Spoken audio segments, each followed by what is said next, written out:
What did you think of the team's performance over the weekend? I thought it was a really fun weekend. I mean, coming out and scoring 20 runs the first game was something that I'll never forget. And then to bounce back on Sunday after the loss on Saturday, I think says a lot about us as a team. So overall, it was just a very fun weekend. What was it like playing in right field with the win this past weekend? It was an adventure for sure. It was very windy. There was balls that would be hit to right field and end up in center field. But just communication between the outfielders, I think we are very close. So it was kind of just fun for us out there. What do you feel like, or how do you feel like you guys have done so far this season? We're more than halfway through, which is hard to believe. What grade would you give you guys, and how do you think you can still improve with a little more than half the season left to go? Yeah, I think we're learning from every single weekend, and I'm really happy about how we've came out in pack and took 2 series right off the bat. So I think we should just keep that momentum going forward. I think every weekend we have a lot to learn, and this weekend we kind of weren't able to stop the bleeding in the second game, and I think we're going to take that and apply it to this next weekend. So just learning from every weekend, but then just focused on what's next.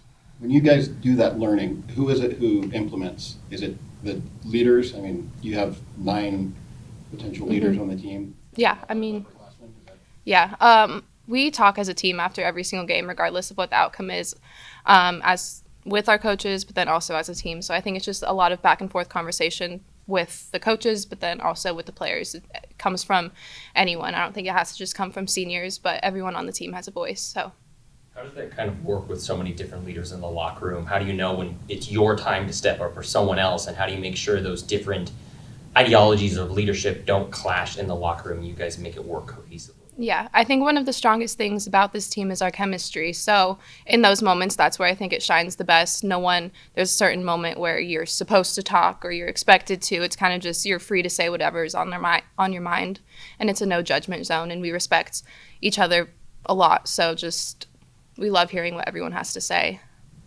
What has it been like this week for the younger players? I know it's finals week, and it can be a lot balancing being a student and an athlete. Do you feel like they've handled it well? Yeah, I think everyone has. It's a grind, especially these weeks balancing school and softball. But I think having 9 seniors, we're able to kind of guide the young ones, show them how to do it, and they are very mature class, so they're handling it just fine. I know that last week, obviously, in Utah and here in Oregon, the weather was beautiful. This week, it's supposed to get a little bit more crummy. Are you guys just praying that you guys are going to finally get a nice week here in Eugene where you can enjoy the beautiful day in Sanders and have the sun shining and no rain in the forecast? Yeah, I mean, of course, that's the dream. That's what we want. But we're used to it. This is our weather, and we kind of just own it. I think we can use it to our advantage, too, when we have other teams come in and they have to deal with it just like we do. You entered the top 10 in UO home run totals in your career. What does that mean to you? Not really something I'm focused on, but it feels amazing. Growing up watching games here, I know I remember every single player who's ahead of me in that list, so it's cool just to be a part of that. Postseason mentality has been like a thing for the team this year. You got the shirt on today, but how do you guys keep that mindset focusing forward early in the season like this? I think it's just about being very present and not letting a single game slip by and just taking advantage of every opportunity that we get.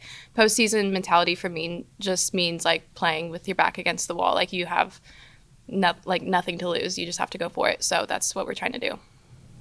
What were your pregame meals in Utah? And did you bring that back with you for the rest of the season? I don't even remember. Probably a sandwich.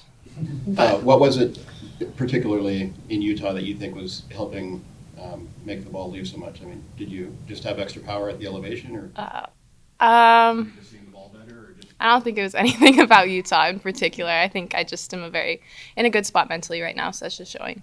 It was a big day for Elise on Sunday with the complete game. How does seeing her dominance in the circle, how does that help you guys and give you guys momentum, both defensively out in the outfield and then in the batter's box? Yeah, I love having her out in the circle. She brings a lot of energy, and it's very easy to go back into the dugout and hit for her after just because she just brings that. So we just want to give it right back to her. So it was amazing seeing her pitch a full 7. I don't think she's done that here at Oregon yet. So it just gives the team a lot of confidence in her and then just in the pitching staff in general. And then between series, I know you guys talk a lot about just improving every game, every series. Mm-hmm. Is that more of like an individual thing? Like you guys are focused on what you need to individually do to focus on for the next game or the next series? Or is it big team goals? How do you guys go about that? Or is it kind of a combination of both?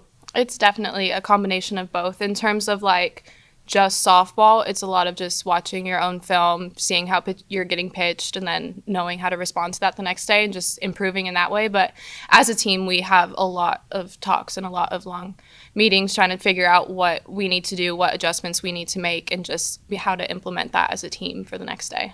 And when you come off such a great series, a great game, like how do you go about that, and what's your focus maybe going into this week?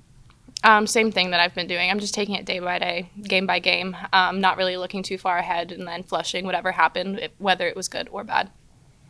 You played Cal and Utah are both some of the better teams, and then it's UCLA next weekend. How do you stay focused on Arizona State, who's like not as strong of a team in the Pac-12?